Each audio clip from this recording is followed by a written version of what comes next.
My mother once told me that the women in my family had werewolves locked in their spines, a caged fury she never dared to unleash. On her palm, a compass etched in the ink of the women who came before her. She said, "You are never lost when being found is as simple as remembering where you're from." I am my mother's daughter, and even though I inherited her apology, I never forgot the strength of her journey. Brown skin, small stature, tongue heavy with the English language, raising me and my brothers with the strength of her will in my father's country. This was not her land, her choice. How slippery the word choice is for those who weave it with the same spindle used to weave dreams. Even out of the thinnest of threads, she taught us to dream. And I, her daughter, held her flame like a birthright, mothered my brother when she could not, put my life in 2 suitcases to follow her twice, rebuilt the wreckage of a broken home with dying embers. Her strength is in my genetic code. This bond and extension of breath, the lessons we carry from mother to daughter, as ancient as psalms, hieroglyphics, faith, as sacred as life, as sure as death. The women who came before us are the ones who live within us. We are reincarnations of their incantations, although sometimes we have forgiven until our names no longer resemble our grandmother's prayers. We have held our families honored the way the ocean tide is chained to the moon. We have buried the lost stories of our daughters, sisters, mothers. For every Frida, Astata, Hypatia, there were thousands more. My mother, who traded her paintbrushes to raise 3 kids single. This is how single mothers are turned into martyrs. Only after she was stripped of her autonomy, stabbed by a psychiatrist's seal, cast aside as a statistic, only then was she recognized for the valiancy of her struggle. I am my mother's daughter, and I cannot forget. Even when the distance of too many years and oceans of blame separated us, she is the poem that always lives in my chest. She is the moon that chiseled me out of the night. She is the language that I was born with but do not remember. She is the locked chamber that became an open window where grief could breathe easy. In time, it becomes something much like the promise to regain love from the repository of regret and missed years, the honest proclamation that memory is a harsh mistress, but forgiveness is a sea that we both choose to wash our feet in and meet, where we can see each other's reflections with the clarity and the dignity that is needed to heal. And soon enough, my own daughter will careen her way into my room to weave the thread full circle.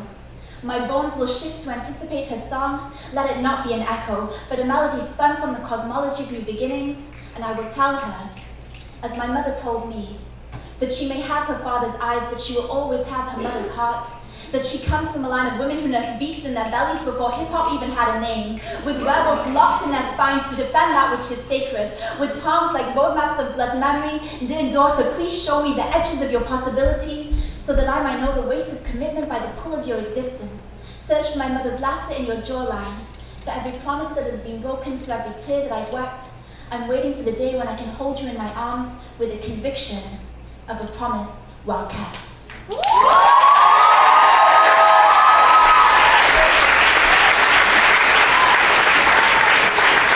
Catherine Hernandez.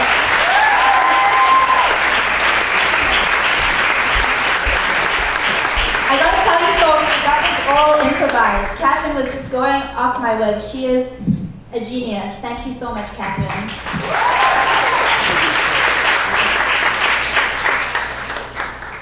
So we were at Daniel's Spectrum today having a conversation about poetry. I had the honor and the privilege to host the conversation with Boris and Shira, and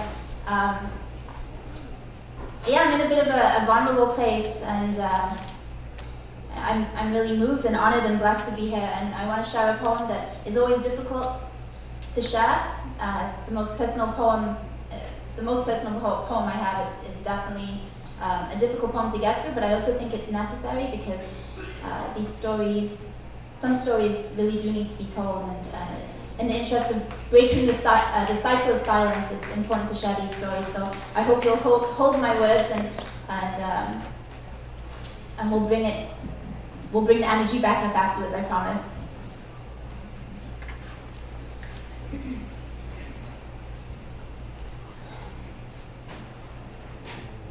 My grandfather speaks Hindustani, Marathi, English, and Hebrew. But language doesn't teach you how to communicate. There are an estimated 6,700 known languages, but in 60 years, he's never found the right words in any language to ask for my grandmother's forgiveness. Elders are living, breathing libraries of archived memories. Dusty page breath and blood live language that is lost forever once the body surrenders to the pull of time. My grandfather is beginning to lose the sharp edge of his speech. He oscillates between different languages like a nomad searching for home. I try to decipher his fragmented words for remnants of remorse, but there is nothing here to hold on to. How do you begin to understand someone whose broken English does not want to be understood? Whose head is a thesaurus of excuses, someone whose fists conspire to rewrite their own syntax. Saba, what happened in the depths of your childhood that taught you that blood was the best way to communicate? Was your mother's tongue ripped out of her mouth the same way you stamped the seal of silence over your own wife? Did you watch your father take your mother's skull to the wall so many times you thought it was a rite of passage, a religious ritual, something biblical? When you witnessed the murder of your neighbors during partition, what seams unraveled in your mind like unfinished calligraphy, what loss never left a thump in your chest, Saba, who taught you the language of violence? So fluent and seamless the way muscle memory betrays us, something about needing control, something about losing control, whiskey breath and broken chairs. I'm only afraid of the things that I don't know and things that move too fast, so I'm not afraid of you, Saba. Your hands are finally quiet, slow and heavy like the rest of you. But it's hard to forget. It's hard to forget how you turned my grandmother's body into a dead language. It's hard to forgive you when the terror of your tyranny still haunts my family. You are the broken glass my uncle keeps swallowing. You are the crowbar my mother mistook for love. You are the regret in my grandmother's wrinkles. She blames herself for living her life with you. I blame you for living your rage through her. To have and to hold does not mean to have and to hold down. In sickness and in health does not mean enjoying the sickness of alcoholism and hands that do not register the word stop. She gave you 4 children, and you turned them into your own lingua franca, forced them to pin your sickness slick to that chest like a domicile of misplaced words. This is how language is colonized, how our voices become occupied. The last time I saw you, a wasp's nest spilt from your mouth, putrid from pollinating the ossified remains of an apology.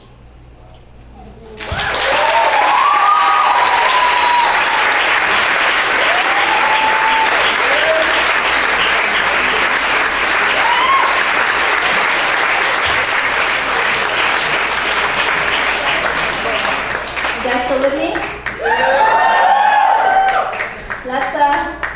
Let's do this thing that I like to do, just to clear the energy in the room. Let's rub our hands together. Promise I'm not going to make you do anything naughty. Send me some energy. I'll shine it back at you. Thank you. Thanks for holding these words, and for every poet that's going to come up onto the stage tonight. Thank you. I want to dedicate this next poem to my girls, Rashmi, Sassly, La Rose, and over here is one of my closest, oldest friends, Emmanuel. He is a musician, pianist. He's doing his PhD. Yeah. He's the shit.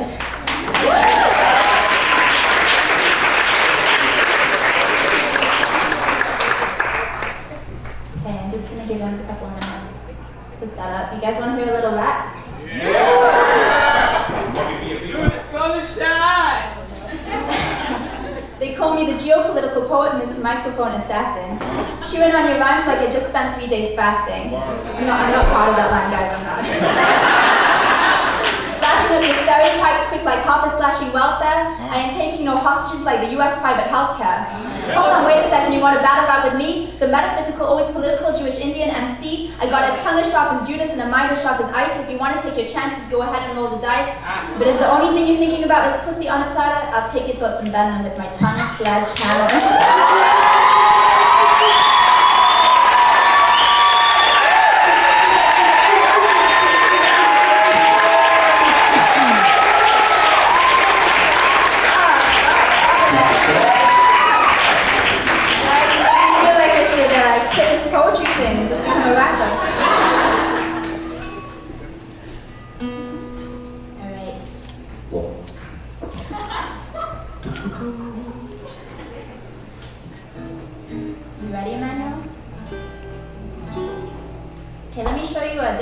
While we're getting set up, yeah? Yeah. Does someone, David. Yeah. You want to come up here and we'll do a little belly dance lesson? Oh. You guys want to see David Delisky belly dance? All right, what we're going to do, we're going to do the... You know, if I got a little beer belly and want me to do a belly dance, cool. We'll do some arm movements. We're going to do the eagle. Oh. Okay, hold So you go up with one arm. Up with one arm. Up with one arm, and then you go up with the other. And then you bring your hips into it. You go up with one hip, down with the other. David, so listen to this.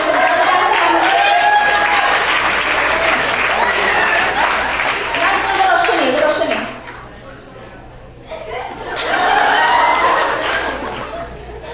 Thank you, David. You can practice later, you can practice later.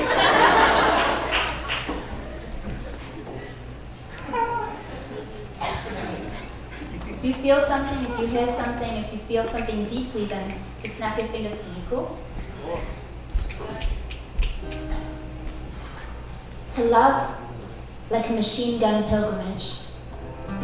To fill every bullet wound with the sacrament of forgiveness, as though everything sacred now desecrated, but these hands still know how to build. Some days I remind myself there are more reasons to keep breathing, more than I torture myself with reasons to keep bleeding. Even when you deny its very existence, what is divine is never diminished. So let's love like a machine gun pilgrimage. To restore the balance, to reclaim your name, to rebirth the revolution, the dissolution of fear of being forgotten, of not being accepted, of loving too hard. We have all loved too hard, but who's now willing to love again? Knowing that it might turn you into the tracks beneath the train, or hollow you out like the empty only machine gun without bullets can know. Like a body with no pulse, I have been here before, searching desperately for something to hold on to prevent my trigger finger from firing rounds into myself. Self-protection sometimes seems a lot like suicide. And who will I ask to hold me into forgiveness and forgive me into wholeness when I'm not yet done collaborating with arms dealers? You ask me for proof that this world is more than violent heartbreak, and maybe being well-versed in catching bullets between our teeth is an appropriate response to the struggles we have been through, and I see you. Carrying your sister's rape like a tumor sewn into her spine. She stopped crying a long time ago, so why can't you? He never stopped loving you when he hit you, he just stopped loving himself. She never chose to give you up, she just wanted to try visibility on the size, the lies, the benders out of shape like the broken spine of a book, where at least half-truths circling out of the adulterer's lips. Sometimes it's okay to choose to believe lies over loneliness.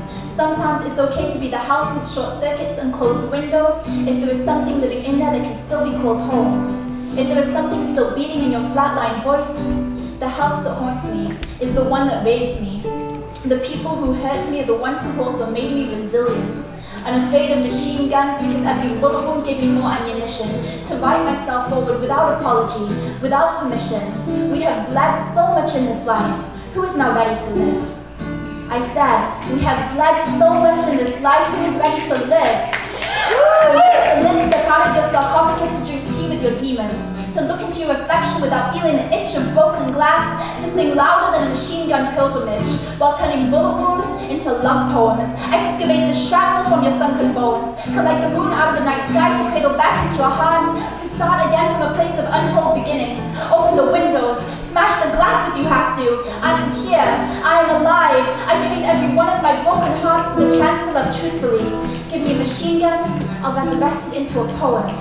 Give me a poem, I'll travel it into a pilgrimage, and even if everything sacred has been desecrated, know that the compass will always look to you as a reference to the east, that your hands still know how to build. Know that you are a pilgrimage of patience and courage. Let it unchain, let it make whole, let it love.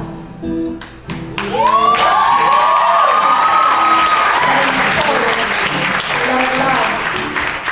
Let it love. Let it love.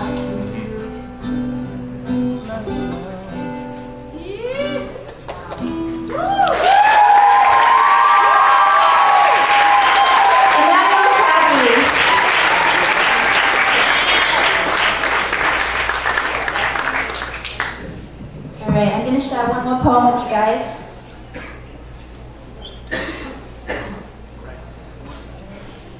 Thank you so much again for having me. Thank you to Maz. Thank you to everyone who had a hand in putting this event together. What speaks to you? Do you exist in the breath between paint and canvas? What graffiti first illuminated your existence? The paintbrush, an extension of your fingertips? Do murals make your heart skip a beat? An empty alleyway whispers to you softer than a lover's invite what speaks to you. At midnight, hunched over your desk, writing verse with an urgency that shocks your body, something electric, phosphorescent, traveling through you, moving so deep in the ink if you don't write it down fast enough, it will be trapped in the pen forever. What speaks to you, who has djembe fire in your mouth. No matter that your mother tells you to find a real job, you know that there's something so vital about the orchestra of your mouth, the beatbox in your chest. You even hear music in the silence between the notes. You invent new ways for sound waves to puncture the indifference of your existence, that one thing that reminds you that you are more than just a bag of bones and DNA. That one thing that makes you rise every day, give thanks every day, that one thing that speaks to you. When your body unravels the ancient prophecy on the dance floor, when gravity no longer holds you back and everyone forms a circle around you to bear witness, to pay homage to the genius of you who can spin, serpentine, fill you out with your hips, who can pop, lock, and drop with more spark than flint against steel, something sacred resurrected when you sing the blues. Humming with more passion than some may experience in a lifetime, composing alchemy with baritone bass lines, the melody, mourning the coming morning that takes you to your 9 to 5, but the night. The night speaks to you of Nina Simone, Jimi Hendrix. You are the jazz that never sleeps. You are the constant cause of the neighbors threatening to call the police. Turn down the music. But how do you turn down electromagnetic waves in the current of your bloodstream? Or slow down words that tumble from your lips like a volcanic iambic lyrical helix? How do you ask your body to be still when it's a metronomic pulse to the soundtrack of your being? When the rattling can of spray paint feels like freedom, what would you not give to tag your name to that feeling? What speaks to you? Of discipline and sacrifice, of courage and commitment. For some of us, art is not a place we travel to as real life passes us by. There is a difference between a vacation and a vocation. Living for what makes you breathe is not a luxury, it's a necessity. They call us starving artists not because we're broke, but because we choose to stay hungry for the art that feeds us, the life force that speaks to us. And all we have to do is listen. Thank you.